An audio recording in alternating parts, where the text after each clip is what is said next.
नमस्कार, कालका से समाल खां देख रहे हैं आप और मैं हूं आपके साथ ज्योति। चलिए खबरों की शुरुआत करेंगे विस्तार में। करनाल दौरे पर पहुंचे सीएम नायब सिंह सैनी ने कांग्रेस पर जमकर निशाना साधा है। सीएम सैनी ने कहा कि कांग्रेस नेता मुंगेरी लाल के हसीन सपने देख रहे हैं। उन्होंने काम नहीं किया, जिसके चलते जनता चुनाव में उन्हें नकार देगी। सीएम सैनी ने कहा कि जब भी कांग्रेस सत्ता में आती है तो भ्रष्टाचार की गति तेज हो जाती है। वहीं लोगों को प्रताड़ित करने का काम कांग्रेस नेता करते हैं। सीएम ने आगे कहा कि आने वाले समय में जब विधानसभा के चुनाव होंगे तो बड़ी संख्या के साथ राज्य में तीसरी बार बीजेपी की सरकार आएगी।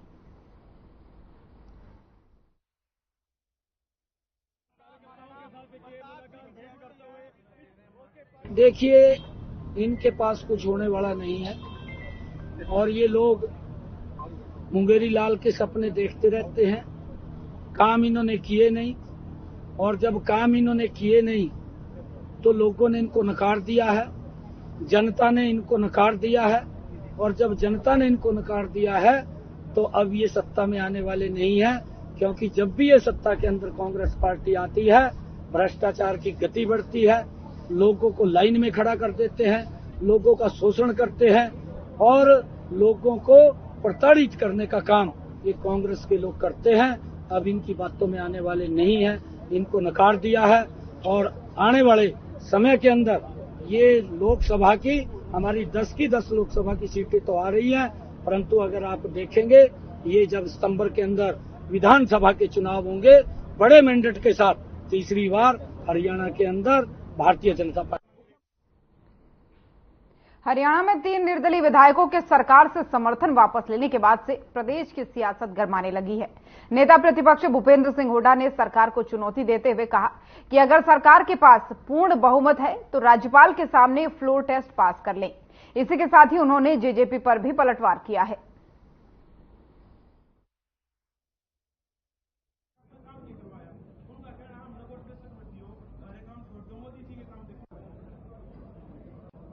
दिखाओ दो, 10 विधायक दिखाए दो भाई, दिखाए दो।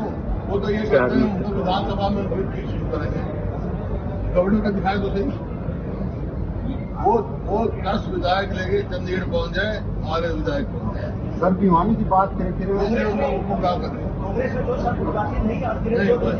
कोई गुटबाजी नहीं। नीरज चौधरी नहीं आई, आप प्रश्न को आए तो पहले से बता था, मैंने जब ये बनी थी उसका गठबंधन हुआ था तो उस समय भी मैंने कहा था कि कोई नीतियों के आधार पर गठबंधन नहीं, स्वार्थ के आधार पर कहा जा रहा है, लूट रहे गठबंधन।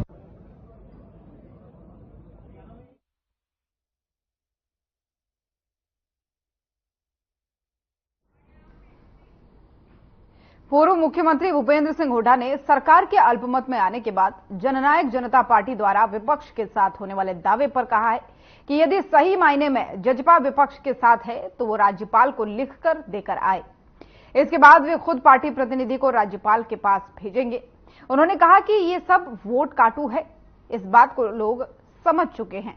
कांग्रेस की मांग है कि सरकार नैतिकता के आधार पर इस्तीफा दे और प्रदेश में राष्ट्रपति शासन लागू किया जाए। साथ ही उन्होंने आम आदमी से गठबंधन पर कहा, उनसे गठबंधन हरियाणा विधानसभा को लेकर नहीं है बल्कि राष्ट्रीय स्तर पर किया गया है।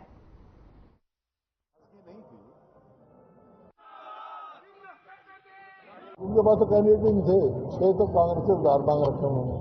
हमारे 8 सारे 9 के 9 कैंडिडेट मजबूत है और आप पार्टी का भी कैंडिडेट नहीं है। तो साहब इस स्थिति तो स्थिति चल रही है, बीजेपी पार्टी ये कह रही है कि हम 10 सीटें अपनी बार भी जीतेंगे। इस हालात में आप क्या मानते हैं कि सीटें अपनी बार कौन सी मैं चुका हूँ, कांग्रेस के पक्ष में लहर चल रही है, स्वीप होगा। सर, प्रदेश के मुख्यमंत्री ये कह रहे हैं कि कांग्रेस के राज में काफी भ्रष्टाचार हुआ है और अब भ्रष्टाचारियों पर कार्रवाई होगी। ऐसा भ्रष्टाचार किसने किया है? भ्रष्टाचार तो ये मुझे कितने घोटाला, ये सरकार जो रही है बीजेपी जेजेपी की, तो घोटाला की सरकार है। मैं नहीं मानता कि कोई ग्रुप एसआर के नाम का कोई ग्रुप है या हुड्डा नाम का कोई ग्रुप है। हुड्डा भी कांग्रेस ही है और जिसको जो भी नाम आप दे रहे हैं वो भी सब लोग कांग्रेस के हैं। राजनीति की वास्तविकता ये है जो आप कह रहे हैं कि राजनीति में घर्षण रहता है। मैं मानता हूं, इसमें क्या है? मैं नहीं मानूंगा तो क्या आप मान जाएंगे? राजनीति में घर्षण होता है, सत्ता का एक दौड़ होती है, उसमें चलता रहता है।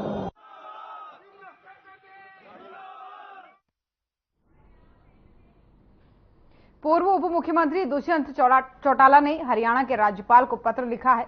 दुष्यंत चौटाला ने राज्यपाल से विधानसभा का सत्र बुलाकर फ्लोर टेस्ट की मांग की है। दुष्यंत चौटाला ने पत्र में लिखा है कि 2 विधायकों की स्थिति के बाद से सदन की संख्या 88 है। दुष्यंत चौटाला ने पत्र में लिखा कि बीजेपी के पास 40 विधायक हैं, कांग्रेस के पास 30, जेजेपी के 6, एचएलपी और इनेलो के पास 1-1 है। दुष्यंत चौटाला ने आगे लिखा कि 3 निर्दलीय विधायकों ने सरकार से समर्थन वापस लिया है, जिस पर दुष्यंत चौटाला ने राज्यपाल से पत्र में मांग की है। सरकार के पास विश्वास मत नहीं रहा, इसलिए विधानसभा का सत्र बुलाकर सरकार विश्वास मत साबित करे।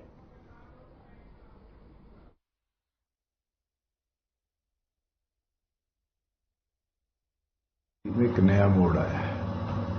अब 2 महीने पहले सरकार बनी थी, आज वो अल्पमत में चली गई है क्योंकि उनको सपोर्ट करने वाले 2 एमएलएस, एक भारतीय जनता पार्टी का, एक निर्दलीय ने इस्तीफा दे दी और 3 एमएलएस इंडिपेंडेंट जो सपोर्ट कर रहे थे उन्होंने अपना सपोर्ट विड्रॉ कर लिया गवर्नमेंट से, गवर्नर को लिख दिया। जननायक जनता पार्टी ने खुल के कहा है कि अगर इस सरकार के खिलाफ अविश्वास प्रस्ताव आता है तो हम बाहर से उसका पूरा समर्थन करेंगे और इसके लिए महामहिम राज्यपाल को लिखित तौर पर भी हमने भेजा है।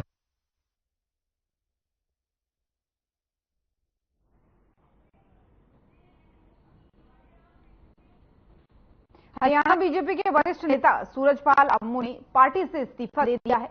आपको बता दें कि उन्होंने अपना इस्तीफा राष्ट्रीय अध्यक्ष जेपी नड्डा के नाम भेजा है। उन्होंने कहा कि पार्टी में क्षत्रिय समाज का प्रतिनिधित्व कम किया जा रहा है।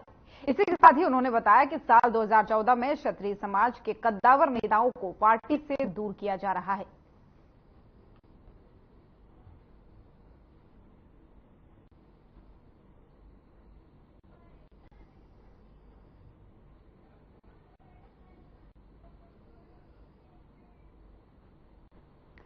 तो चंडीगढ़ से आपको खबर बता रहे हैं, जहां पर बीजेपी के वरिष्ठ नेता हैं सूरजपाल अम्मू। इन्होंने पार्टी को अपना इस्तीफा सौंप दिया है। इन्होंने अपने इस्तीफे की कॉपी जो है वो सीधे बीजेपी के राष्ट्रीय अध्यक्ष जेपी नड्डा को सौंपा है। उन्होंने कहा कि पार्टी में अब जो है लगातार क्षत्रिय समाज का प्रतिनिधित्व कम हो रहा है, जिसके चलते उन्हें पार्टी से इस्तीफा देना पड़ रहा है।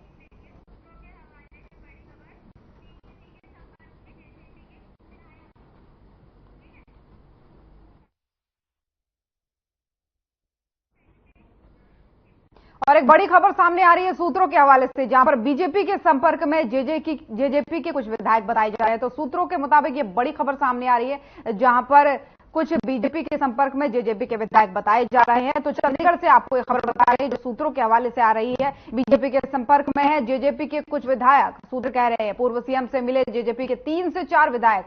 पानीपत में की विधायकों ने मुलाकात। तो सूत्र ये बड़ी जानकारी दे रहे हैं। महिपाल ढांडा के आवास पर यह मुलाकात हुई है। तो चंडीगढ़ से सीधे सूत्रों के हवाले से ये बड़ी और अहम जानकारी आपको दे रहे हैं। बीजेपी के संपर्क में जेजेपी के कुछ विधायक, सूत्र बता रहे हैं। पूर्व सीएम यानी मनोहर लाल से 3 से 4 विधायक मिले हैं। पानीपत में इन विधायकों से मुलाकात की गई है। महिपाल ढांडा के आवास पर ये मुलाकात हुई है। तो सियासत की सबसे बड़ी खबर आपको बता रहे हैं हरियाणा की, जहां पर सूत्र एक बड़ी जानकारी दे रहे हैं। बीजेपी के संपर्क में जेजेपी के कुछ विधायकों को बताया जा रहा है और इन विधायकों की संख्या कम नहीं बल्कि 3 से 4 बताई जा रही है। तो सूत्र ये बड़ी जानकारी आपको दे रहे हैं। इस वक्त की सबसे बड़ी और अहम जानकारी आपकी टीवी स्क्रीन पर आपको बता रहे हैं। चंडीगढ़ से जहां पर सूत्रों के हवाले से ये बड़ी जानकारी निकल करके सामने आ रही है, जहां एक तरफ सियासी उठापटक चल रही है हरियाणा में, तो इसी बीच ये भी खबर सामने आ रही है सूत्रों के हवाले से कि 3 से 4 जेजेपी के विधायक बीजेपी के संपर्क में है। तो ये बड़ी और अहम जानकारी, और वहीं की तस्वीरें भी आपको दिखा रहे हैं। पूर्व सीएम मनोहर लाल से जेजेपी के 3 से 4 विधायक मिले हैं और ये जो है महिपाल ढांडा के आवास पर यह मुलाकात हुई है, ऐसी खबर सामने आ रही है। तो बड़ी और अहम जानकारी इस वक्त की।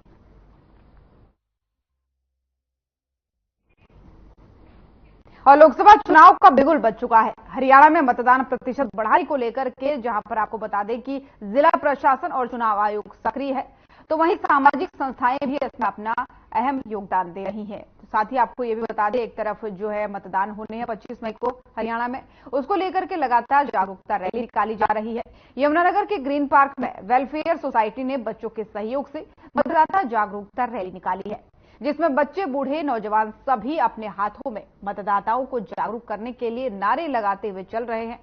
समिति के प्रधान देवेंद्र मेहता ने कहा कि 5 साल में एक बार लोकतंत्र का महापर्व आता है, जिसमें सभी को बढ़ चढ़कर हिस्सा लेना चाहिए।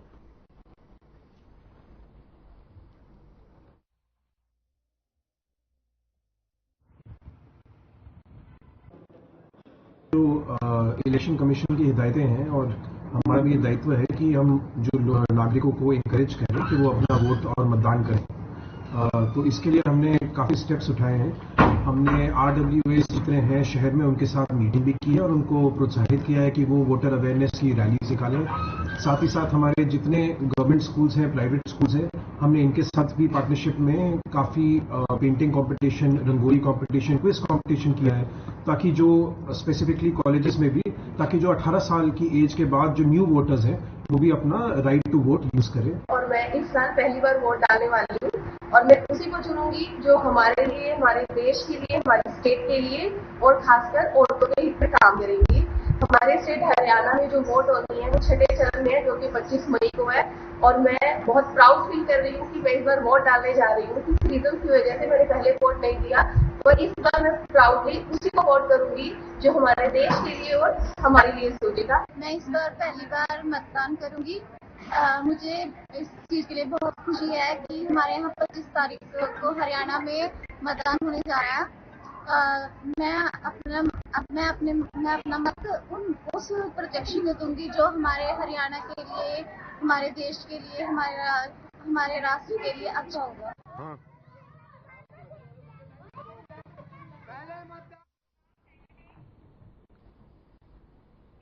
और वहीं यमुनानगर के जगाधरी में एक महिला का शव मिलने से सनसनी फैल गई। महिला का शव खून से लथपथ पाया गया। अभी महिला की पहचान नहीं हुई है। डीएसपी और थाना प्रभारी सहित पुलिस टीम ने मौके पर पहुंचकर स्थिति का जायजा लिया है। थाना प्रभारी नरेंद्र सिंह ने बताया कि उन्हें इलाके से सूचना मिली थी कि किसी महिला का शव मिला है।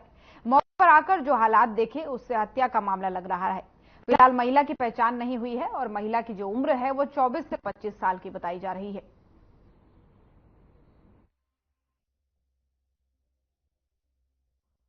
और किस प्रकार का है और मौके हालात क्या बोल रहे हैं?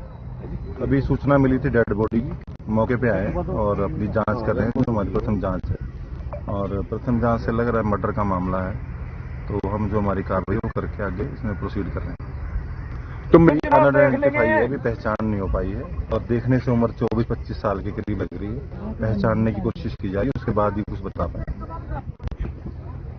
एक महिला की डेड बॉडी है जो 24 से 25 साल की जिसकी उम्र है, पहचान हुई नहीं है, पहचान कराने की कोशिश की जा रही है। मैं अशोक कुमार सरपंच है और गांव से जब मेरे को पता लगा भी राकेश कुमार ने फोन करा भी ऐसे ये बात है और मैं आया देखा जी मटर का एक मामला लगा जी, 24-25 साल की लड़की है जी।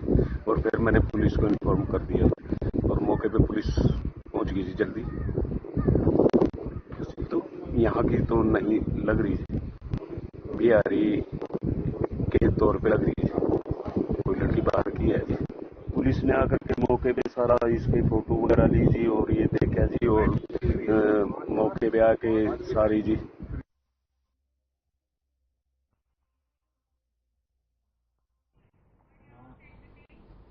और अम्बाला शहर में पिछले कई सालों से विकास कार्य बजट की आस से अधूरे पड़े हैं।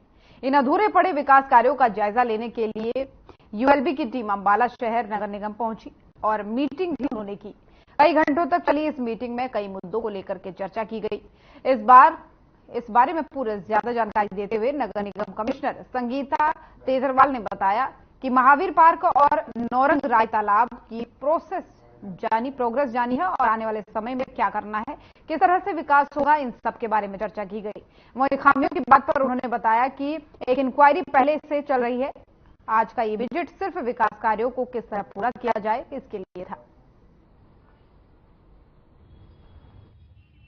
हाँ, महावीर पार्क और जो हमारा नौरंग राय तालाब है उनकी जो भी प्रोग्रेस है उसको देखने के लिए एंड उनके फ्यूचर प्लान बनाने के लिए उस टीम का यहाँ पे आज विजिट हुआ था। उसके अंदर खामियां, एक तो इंक्वायरी ऑलरेडी चल रही है जो पहले काम हुआ था, आज की विजिट है वो इन फ्यूचर वहाँ पे क्या हो सकता है, किस तरीके से उसको कंप्लीट कर सकते हैं, किस तरीके से नए प्रोजेक्ट ला सकते हैं, ब्यूटिफाई कर सकते हैं, उसका स्कोप देखने के लिए भी है।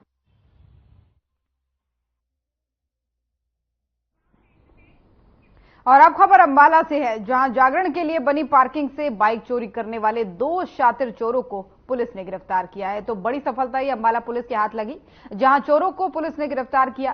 चोरों ने न सिर्फ बाइक चोरी की, बल्कि उन चोरी की हुई बाइक पर कई वारदातों को भी अंजाम दिया। आरोपियों की पहचान गगन और लवी अरोड़ा के रूप में हुई है। वहीं मामले की जानकारी देते हुए एसएचओ ने बताया कि ये दोनों आरोपी किसी मामले में पटियाला जेल में बंद थे, जिन्हें पूछताछ के लिए प्रोडक्शन वारंट पर लाया गया। यहां इनसे कई खुलासे भी हुए हैं।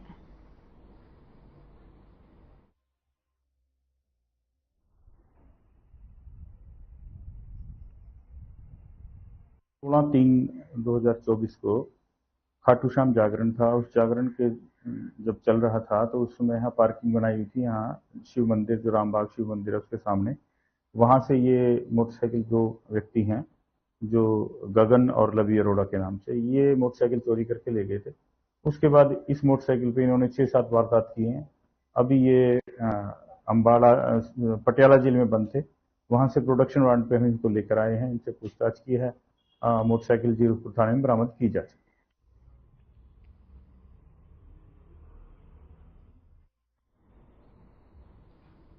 और हरियाणा पुलिस की एंटी ह्यूमन ट्रैफिकिंग यूनिट ने पिछले 6 साल से प्रयागराज उत्तर प्रदेश से लापता 12 साल की लड़की को उसके परिजनों से मिलवाने में सफलता प्राप्त की है। ये लड़की मानसिक रूप से बीमार है और पिछले 6 साल से ये लापता थी। इस किशोरी को स्टेट क्राइम ब्रांच की anti human trafficking unit Panchkula में कार्यरत एएसआई राजेश कुमार की कड़ी मेहनत से तलाश लिया गया। वहीं 6 साल बाद अपनी बेटी को देखकर परिजनों की खुशी का ठिकाना नहीं था और खुशी से उनकी आंखों में आंसू आ गए।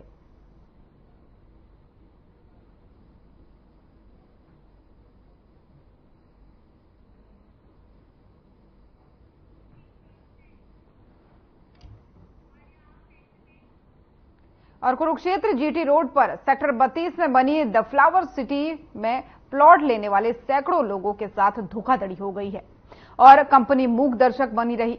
वहीं प्लॉट खरीदने वाले लोगों में भारी रोष देखने को मिल रहा है। उन्होंने बताया कि यहां पर न तो पानी की सुविधा है, न ही सीवरेज की और न ही बिजली की सुविधा है, फिर भी धक्के से उनसे ब्याज वसूला जा रहा है। साथ ही लोगों ने बताया कि उन्होंने द फ्लावर सिटी के सारे डिपार्टमेंट से इसकी शिकायत भी दर्ज करवाई है। राजेश कुमार, और मेरे यहाँ 2 प्लॉट हैं। मैं फ्लावर सिटी में इस टाइम आपके सामने खड़ा हूँ। तो जो भी इन्होंने हमारे को जिस टाइम प्लॉट दिए थे, उस टाइम इन्होंने ये बात बोली थी हमारे को कि हम ये आपको प्लॉट किस्तों में दे रहे हैं और जैसी आपकी किस्त खत्म होती है उससे पहले हम आपको सारे काम करके देंगे। और आज आप यहाँ खड़े हो, देख भी रहे, रोडों की हालत देख रहे हो। कोई इनका एसटीपी वो सामने है जो आपको दिख रहा है, एसटीपी इनका 25% भी आज तक क्लियर नहीं हुआ। और ये पोजेशन क्यों दे रहे ये मेरे को अभी तक नहीं पता चला। पोजेशन देने के लिए इनको एसटीपी कंप्लीट देना पड़ता है और टोटली बाउंड्री वाल इसको पूरी कॉलोनी करके देनी पड़ती है। क्षेत्र 32 जो सेक्टर कुछ क्षेत्र में है बना हुआ, उसमें मेरे 2 प्लाट हैं, C191 और C230।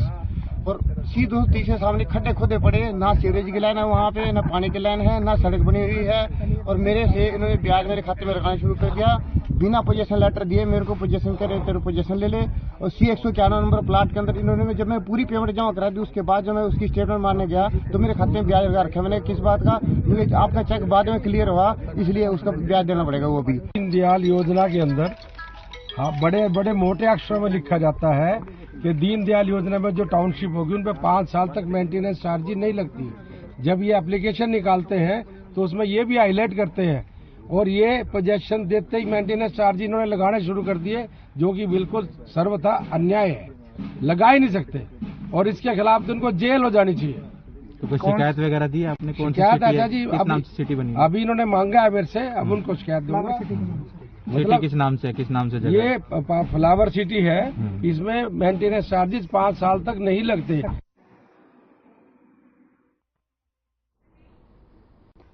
बीजेपी लोकसभा प्रत्याशी कृष्णपाल गुर्जर का फरीदाबाद लोकसभा में दौरा रहा। साथ ही आपको बता दें कि जगह जगह पर कृष्णपाल गुर्जर दौरा कर रहे हैं।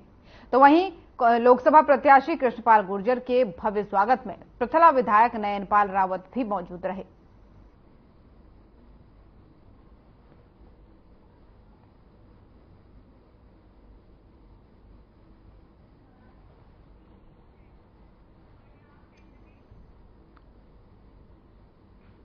और राज्यसभा सांसद और रोहतक से कांग्रेस प्रत्याशी दीपेंद्र हुड्डा बादली हलके के चुनावी दौरे के दौरान बयान देते हुए बीजेपी शीर्ष नेतृत्व पर निशाना साध उन्होंने कहा कि 3 चरण के चुनाव संपन्न होने के बाद बीजेपी के नेताओं के बयान में असत्यता दिखाई दे रही है।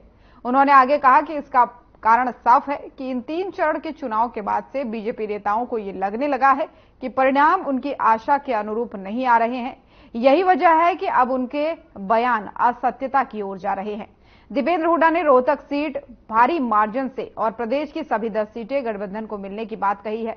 वहीं दुष्यंत चौटाला द्वारा प्रदेश सरकार के खिलाफ अविश्वास प्रस्ताव लाए जाने पर कहा, अगर दुष्यंत चौटाला के बयान में थोड़ी बहुत भी सच्चाई है तो वो अविश्वास प्रस्ताव के लिए राज्यपाल महोदय को अपनी पार्टी की तरफ से लिख कर दें। लोगों का बहुत आशीर्वाद मिल रहा है। हमें पूरा विश्वास है कि रोहतक लोकसभा क्षेत्र से बड़े बहुमत से कांग्रेस पार्टी जीत की तरफ अग्रसर है और 10 की 10 सीट पर कांग्रेस का हमारा गठबंधन जीत की तरफ अग्रसर है। भाजपा के शीर्ष नेताओं की भाषा में प्रथम, द्वितीय और तृतीय चरण के मतदान के बाद जो कटुता और असत्य दिखाई दे रहा है, कहीं ना कहीं ऐसा दिखाई देता है कि शायद जो मतदान का रुझान चल रहा है देश में वो उनके आशा के हिसाब से नहीं चल रहा। उसमें उनके बातें कुछ निराशा लगी होगी, तभी उनकी भाषा में इतनी कटुता और असत्य दिखाई दे रहा है।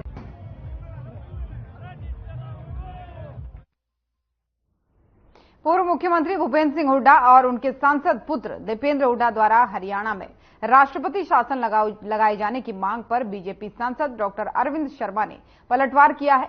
उन्होंने कहा है कि हरियाणा की नायब सैनी सरकार अपना कार्यकाल पूरा करेगी और फ्लोर टेस्ट में ही पता चल जाएगा कि कौन किसके साथ है। डॉक्टर अरविंद शर्मा अपने बादली हलके के चुनावी दौरे के दौरान मीडिया से बातचीत कर रहे थे। वहीं सांसद ने कहा कि हरियाणा में नायब सैनी सरकार पहले अपना कार्यकाल पूरा करेगी और उसके बाद से हरियाणा में विधानसभा चुनाव होंगे। फिलहाल सरकार के पास अपना पूर्ण बहुमत है। 3 निर्दलीय विधायकों द्वारा हरियाणा की बीजेपी सरकार से समर्थन वापस लेकर कांग्रेस को अपना समर्थन दिए जाने के सवाल का जवाब देते हुए अरविंद शर्मा ने कहा कि इन 3 विधायकों को यह पता चल चुका था कि आने वाले विधानसभा चुनाव में भाजपा से इनको टिकट नहीं मिलेगा, इसलिए इन्होंने विरोध का रास्ता चुना और अपना समर्थन कांग्रेस पार्टी को देने का फैसला किया।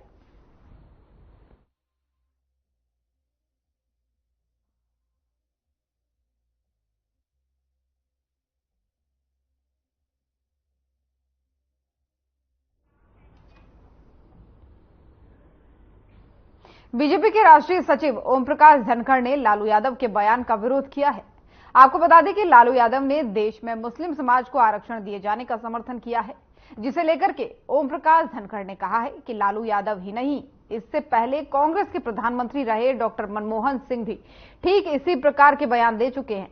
उन्होंने कहा कि हाल ही में कांग्रेस की तरफ से जारी किए गए चुनावी घोषणा पत्र को देख लिया जाए तो उसमें भी कांग्रेस पार्टी ने बहुसंख्यक समाज का पूरी तरह से विरोध किया है और अपने घोषणा पत्र को अल्पसंख्यक समाज के लिए समर्पित किया है। इसी के साथ ही कर्नाटक सरकार की तरफ से मुस्लिम समाज को आरक्षण दिए जाने के सवाल का जवाब देते हुए धनखड़ ने कहा कि मुस्लिम समाज के वोट बैंक के लिए इंडिया गठबंधन के नेता किसी भी हद तक जा सकते हैं।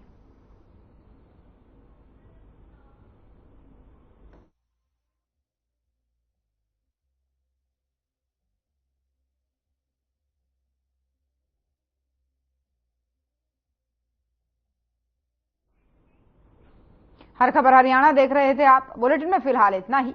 नमस्कार।